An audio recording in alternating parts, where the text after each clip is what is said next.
అండి. అందరికీ నమస్కారం. ఈరోజు మళ్ళీ ఒక మంచి కథతో మీ ముందుకొచ్చేసాను. కథ పేరు సెకండ్ ఇన్నింగ్స్.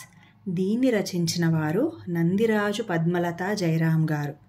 ఈ కథని ఈనాడు పేపర్లో వచ్చే ఆదివారం మ్యాగజైన్లో మే 25, 2025లో ప్రచురింపబడింది. ఇంకా కథ మొదలు పెట్టేస్తామండి. సాయంత్రం 4 గంటలు. హైదరాబాద్లోని ఎంజీ బస్టాండ్ కన్నా చిన్నగా ఉంది ఇండోర్ విమానాశ్రయం. ఐఐఎంలో 3 రోజుల ట్రైనింగ్ పూర్తి చేసి ఉజ్జయిని మహాకాళేశ్వరుడిని దర్శించుకుని నేరుగా వచ్చానేమో.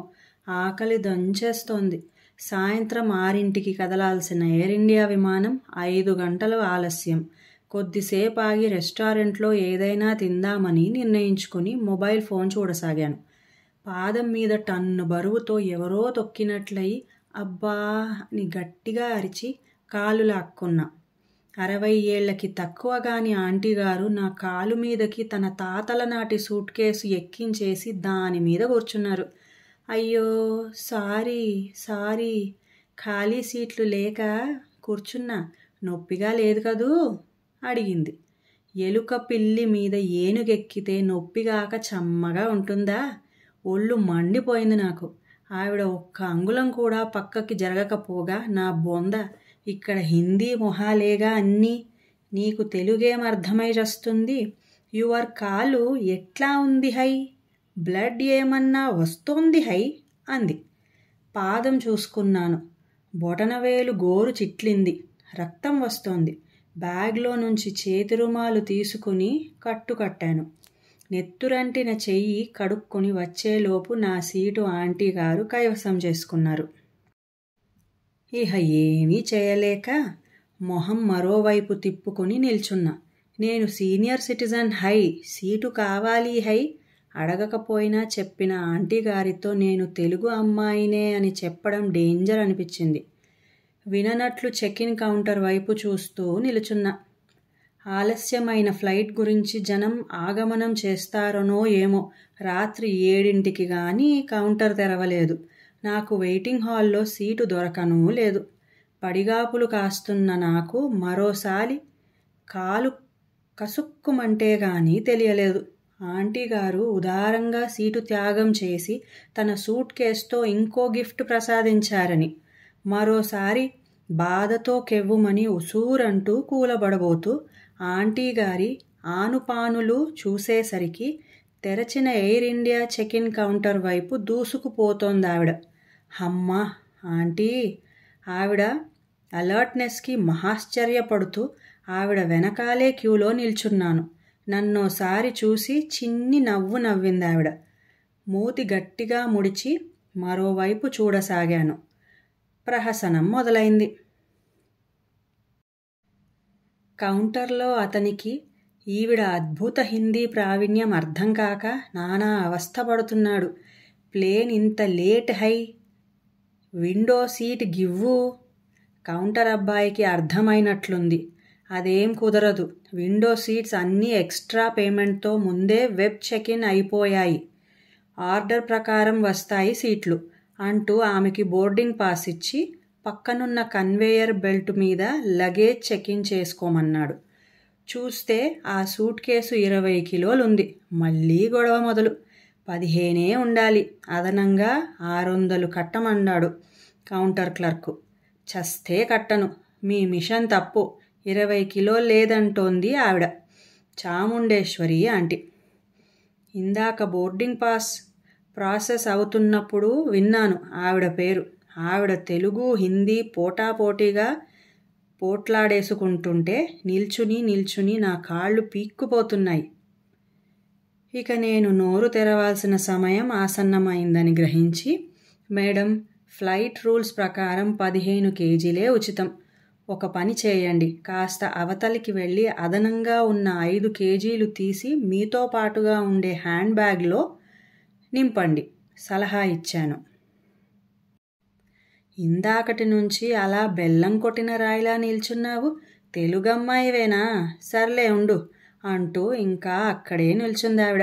మీరు కాస్త జరిగితే ప్లీజ్, నా చెకింగ్ అవుతుంది నిదానంగా చెప్పాను. మంచిదానివే. అదిగో వస్తున్నారు చూడు. కాశీ, అయోధ్య, ఉజ్జయిని అన్నీ చూసి వస్తున్నాం. మేం 25 మంది గ్రూపు. విమానం ఎలాగూ ఆలస్యమైతోందని వాళ్ళని షాపింగ్ చేసుకుంటామంటే పంపి నేను క్యూలో నిల్చున్నా. కాస్త ఆగు అంటూ బిరబిరా వస్తున్న వాళ్ళందరికీ తన వెనుక నిల్చోమని ఆజ్ఞాపించడం, వాళ్ళు ఒక్కొక్కరుగా నన్ను వెనక్కి వెనక్కి తోసేయడం క్షణాల్లో అయిపోయింది. కౌంటర్లో అతనికి నవ్వాలో ఏడవాలో అర్థం కాక నన్ను ముందుకు రమ్మని సైగ చేశాడు. వెళ్ళాను. అందరూ చాముండేశ్వరి ఆంటీలే. విమానం మోత కన్నా ఎక్కువగా తమ తమ భాషా ప్రావీణ్యాన్ని ప్రయోగించేసరికి పిక్కుమొహం వేసిన కౌంటర్ క్లర్క్ అక్కడి నుంచి పారిపోయాడు. ఎయిర్పోర్టు సిబ్బంది వచ్చి స్త్రీ శక్తులను నిలువరించలేని తమ అసహాయతను వెలిబుచ్చి నన్ను కొంచెం వేచి ఉండమని బతిమ్లాడి మరో క్లర్క్ని కౌంటర్లో కూర్చోబెట్టి హమ్మయ్య అనుకున్నారు. ఈ తతంగం మరో గంట పట్టడం తథ్యమని అర్థమై అరుపులకే కాదు ఆకలికి తట్టుకోలేని అసహాయతను నిందించుకుంటూ ఎయిర్పోర్ట్ రెస్టారెంట్లో 2 వడలకి 300 ఇచ్చుకొని తిని మళ్ళీ వచ్చేసరికి కౌంటర్లో మరో క్లర్క్ కూర్చుని ఉన్నాడు. అతని పక్కనే సాయుధులైన సెక్యూరిటీ గార్డులు కూడా ఉండడంతో శక్తి ప్రదర్శన ఇంకా కొనసాగుతోందని అర్థమై మౌనంగా నిల్చున్నా. ఇదిగో అమ్మాయి, నువ్వు మా విమానమేగా, ఊరుకుంటావేంటి? 5:30 గంటలు లేటు. ఆకలేయట్లా? చాముండేశ్వరి ఆంటీ అడిగింది. థ్యాంక్ యూ మేడం, పర్లేదు. ఇప్పుడే పైన రెస్టారెంట్లో తిని వచ్చాను. ఆవిడ ఏమైనా తినడానికి ఇద్దామనుకుంటుందేమో అనుకుంటూ చెప్పాను. మనకెందుకు ఆ ఆముదం? ఫ్లైట్ వాడే మనకి ఫ్రీగా ఫుడ్ ఇవ్వాలట. అడుగు. వాడికి సరిగ్గా హిందీ వినడం రాదో ఏమిటో. వెంగళప్పలాగా చూస్తున్నాడు. అమ్మయ్య ఆంటీ అనుకుంటున్నానో లేదో, నా అదృష్టం బాగుండి నా వంతు రావడం, చెక్కిన్ అయి బోర్డింగ్ పాస్ చేతికి రావడం జరిగింది. ఒక్క క్షణం ఆలస్యం చేయకుండా ముందుకి నడిచాను సెక్యూరిటీ చెక్ కోసం. 8 అవుతోంది. ఎస్కలేటర్ ఎక్కి గేట్ నంబర్ 7కి వెళ్ళి కూర్చున్నా. స్క్రీన్ మీద చూస్తే విమానం మరో గంట ఆలస్యం అంటే రాత్రి 11:55కి అని చూపిస్తోంది.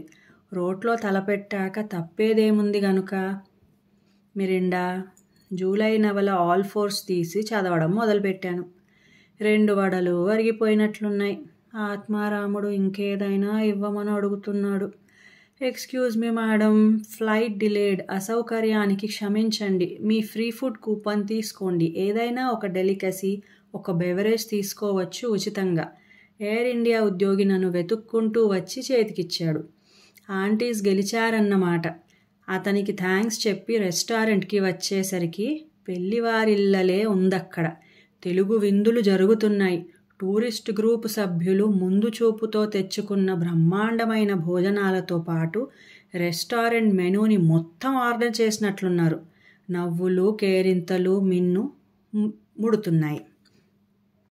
నీ పేరేంటో రామ్మా, ఒక ఆవిడ ఆదరంగా ఆహ్వానించిన సున్నితంగా వద్దని తోచిందేదో తిని తాగి మళ్ళీ వచ్చి కూర్చున్నాను.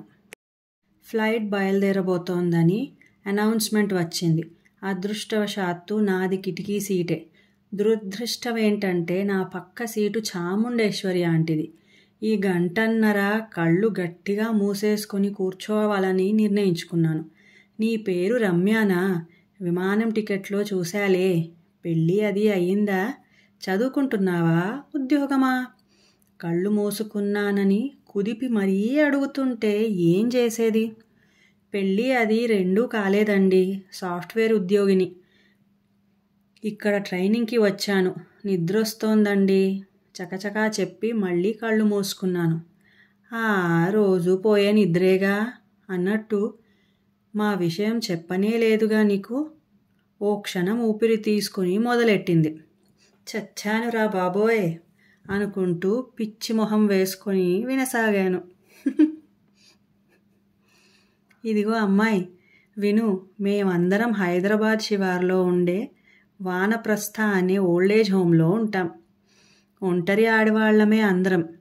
పిల్లలున్నా లేని వాళ్ళమన్నమాట. ఓ తల పంకించాను. అదిగో ఆ వసుమతి ఉంది చూడు, వాళ్ళ అబ్బాయికి అమెరికాలో పెద్ద ఉద్యోగం. వాడు రాలేడు, ఈవిడ పోలేదు. ఇక ఈవిడేమో సుందరమ్మ. 4 పిల్లలున్నా పట్టించుకునే దిక్కులేదు. ఆ వెనుకుందే ఆవిడకి బోలెడాస్తి, పిల్లలు లేరు. అదిగో ఆ ముందు వరుసలో ఉన్నదే నిర్మల.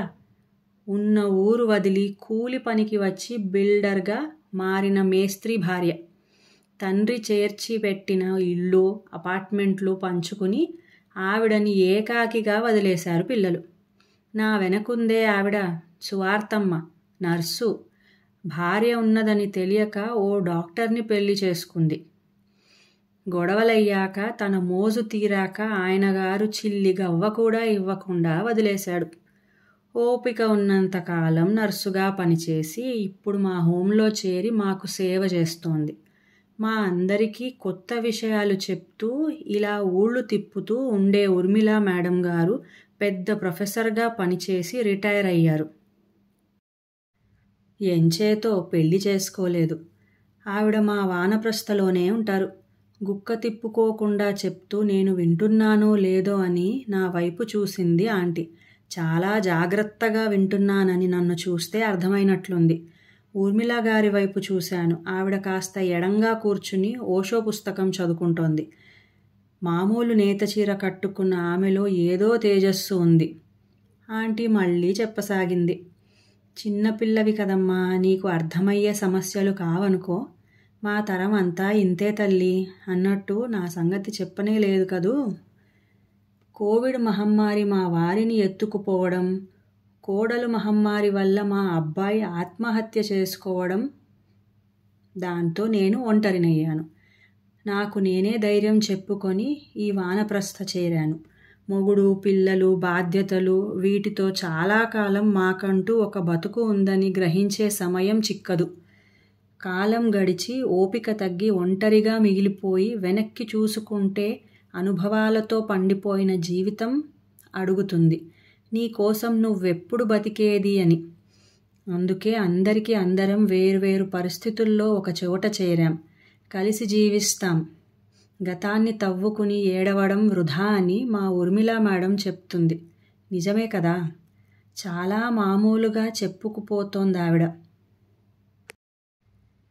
ఇక్కడికొచ్చాక అర్థమైంది అందరం ఒక జాతి పక్షులమేనని. మేమే ఏడవాలి, మేమే ఓదార్చుకోవాలి. ఎంత ఏడ్చినా పోయిన వాళ్ళు రారు. మనని వద్దనుకున్న వాళ్ళు ఎప్పటికీ దగ్గరకు తీసుకోరు. కష్టాల్ని ఓర్చుకున్న మేమే ఇష్టాల్ని తీర్చుకోవాలని నాకనిపించింది. మొదట సంతోషాన్ని నటించాను. సరదాగా ఉండటమనే కొత్త అలవాటు చేసుకున్నాను. అందరినీ కలుపుకుపోవడంతో సుఖముందని తెలుసుకున్నాను. గతంలో ఉన్న ముడిని విప్పి మిగిలిన కాసిని రోజులు కావలసినట్టు ఎందుకు బతకూడదు అని అనిపించింది. అంతేనమ్మా రమ్య. మొహమాటాలకు బిడియాలకు పోకుండా నాకు కావాల్సింది నేను సాధించడానికి సిద్ధపడ్డాను. ఈ గ్రూప్లో ఉన్న వాళ్ళందరినీ కూడా అలాగే తయారు చేశాను. 2-3 నెలలకోసారిగా ట్రిప్ వేసి ఆ ఫోటోలు మా వాళ్ళందరికీ పంపుతూ మేమింకా బతికే ఉన్నామని గుర్తు చేస్తూ ఉంటాం. అమ్మమ్మలు బామ్మలయ్యాక కూడా ఈ తిరుగుళ్ళేమిటని ఎద్దేవా చేసేవాళ్లల్లో నువ్వు ఉన్నావా ఏమిటి? ముచ్చు మాదిరిగా వింటున్నావే గాని మాట్లాడవేంటి? నా 2 బుగ్గలు సాగదీస్తూ అడిగింది చాముండేశ్వరి ఆంటీ. విమానం మబ్బుల్లోంచి దూసుకుపోతోంది. వాటిలోని నీరేనేమో నా కళ్ళల్లోంచి తొణికి చెక్కిళ్ల మీద జారుతోంది. మాటరాని మౌనంతో ఆవిడ అరచేతిని సున్నితంగా ఒత్తాను. ఐఐఎంలో నేను వెళ్ళిన ట్రైనింగ్ ఇందుకోసమే. Crisis management. కష్టాన్ని తట్టుకోవాలంటే ఏం చేయాలి, ఎలా సిద్ధపడాలి, ఎలా బయటపడాలి అనే అంశం.